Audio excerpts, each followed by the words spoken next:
Hello everyone and welcome to this regional review for the South East for 2021 to date.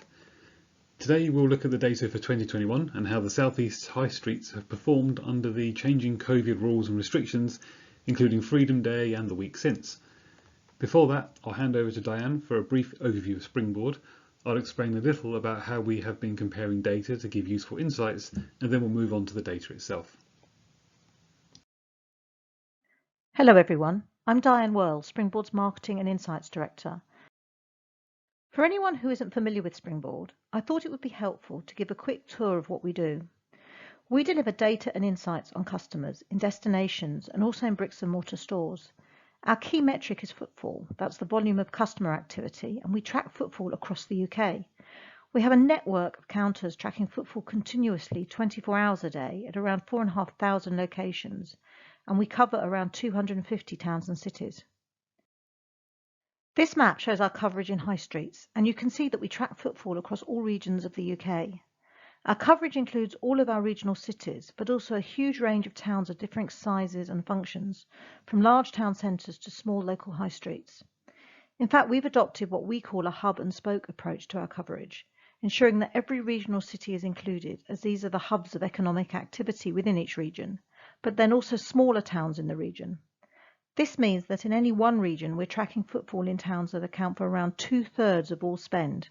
And nationally, this has ensured that the correlation between our coverage and spend nationally is very high. In fact, around 93%. So our data accurately represents the retail landscape across the UK.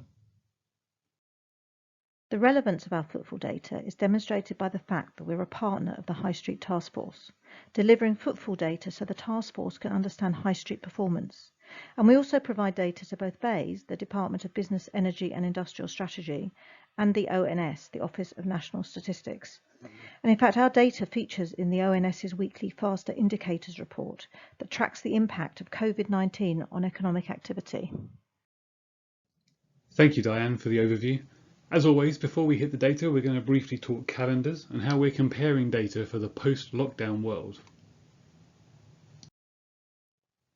Briefly going back to the maths of comparisons, you may remember that to use the comparison calculation we've talked about before, the length of time of the current and previous periods must be the same. The two periods can be any given time, so long as the length of period is the same. Given the dramatic changes in footfall over 2020, we've been providing comparisons to 2019 as an additional measure. This allows us to understand how we're performing against the old normal, 2019 being the last full year before COVID really hit in England. There's a level of complication in that 2020 was a 53-week year, so let's look at the calendar layout to understand this more clearly. As you may recall, when comparing data year on year, we drop week 1 of 2020, which allows us to compare months of the same number of weeks. As I mentioned in the last slide, we can only compare totals if the time periods compared are the same. So starting from week 2 in 2020 means the following months all fall into place after January for their year-on-year comparisons. Week 1 of 2020 is left out of these completely. It's in fact slightly greyed out here, and that's because it's already been used for comparisons once before.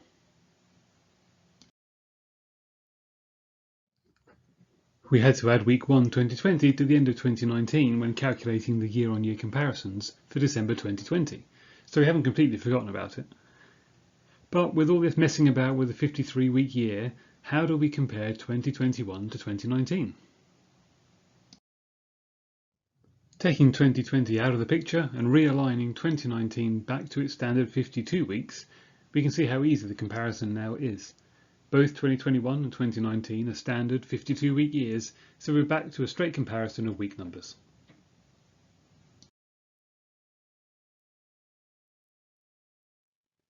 Now we'll look at the data for the South East for 2021 to date. 2021 has been defined by COVID recovery and our efforts across the country to start returning to normality. There were 6 key points through 2021. There was an inauspicious start to the year, with lockdown 3 being brought in almost immediately on 6th of January, week 1 of 2021. As the year went by, the lockdown restrictions were eased stage by stage, starting with schools returning in week 10, open-air sports venues and public gatherings of up to 6 people in week 13. This was closely followed in week 15 with the reopening of non-essential retail, and finally in week 20 when indoor venues, including bars and restaurants, could reopen. Legally, all restrictions came to an end on June 21st, Freedom Day, in week 25.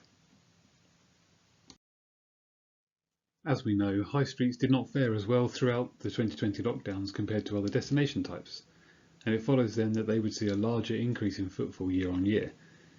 This difference became more pronounced as more restrictions were lifted, particularly once indoor venues reopened, and we saw high streets year-on-year change increase dramatically over all other UK destinations, indicating that this sector was particularly important for bringing greater numbers of people back to the high streets. The approach to Christmas so far appears to be going well for high streets. Christmas lights switch-ons, Christmas markets and other related events are helping to drive footfall into our high streets. When we look at the difference against 2019's data, our last normal year, to understand how footfall has changed, the news is not so rosy for high streets. As we can see from this chart, compared to normal times, high streets have and continue to suffer to a greater degree than other destination types. Even here, we can see the impact bars and restaurant reopenings had, bringing high streets almost in line with the rest of the UK, and in fact we can see that as we approach the middle of quarter 4, high streets are almost caught up with the UK when it comes to how they compare to 2019. Taking a look across high street town types, we can see that the area to suffer the most was central London. Across the first 3 quarters of the year, central London high streets had the greatest fall in footfall when compared to 2019. All town types suffered greatly during quarter 1. Lockdown 3 was in effect for almost the entire quarter, so this is unsurprising. Quarter 2 saw the reopening of non-essential retail in its second week. Indoor venues reopened about halfway through the quarter, and by the end of the quarter, all restrictions had been lifted. The difference this made to the figures is stark. All town types vastly improved, though as we can see, the average change versus 2019 is still more than 20% down. And given the way we are starting to return to work at this stage, with a lot of working from home and some hybrid working, regional cities and London were suffering the most. Moving to quarter 3, we can see the trend towards normality continues, albeit slower for some town types.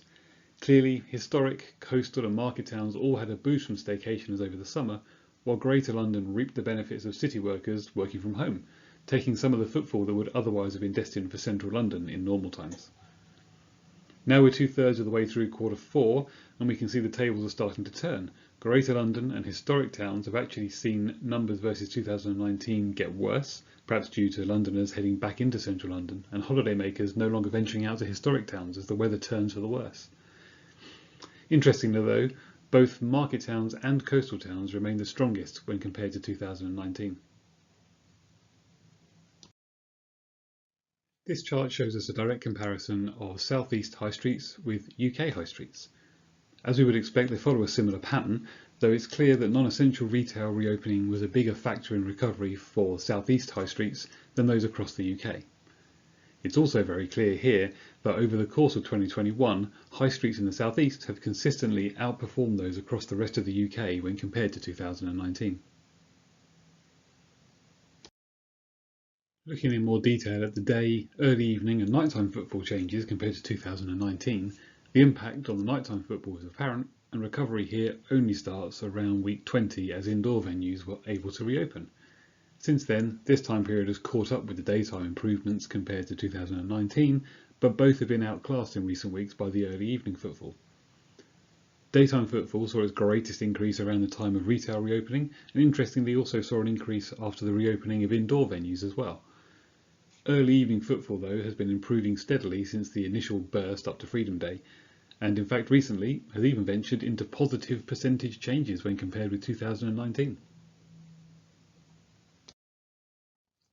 As for the rest of the year, with the lead up to Christmas, what are the influences that will impact our trading performance?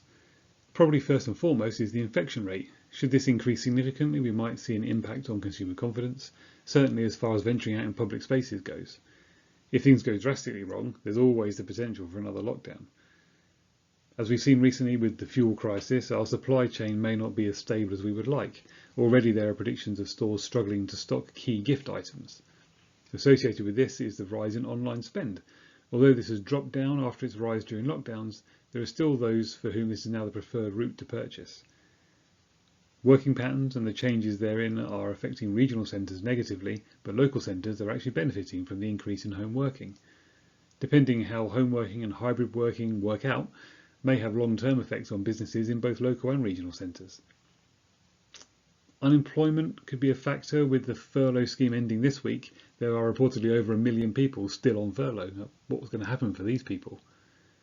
Consumer confidence will rely on the economic outlook and is related to both inflation and house prices. And lastly, tourism. Mostly stay and daycationers this year might impact the coming months and the next couple of years, as people's pent-up yearning for sun will be easier to sate as travel restrictions slowly come down.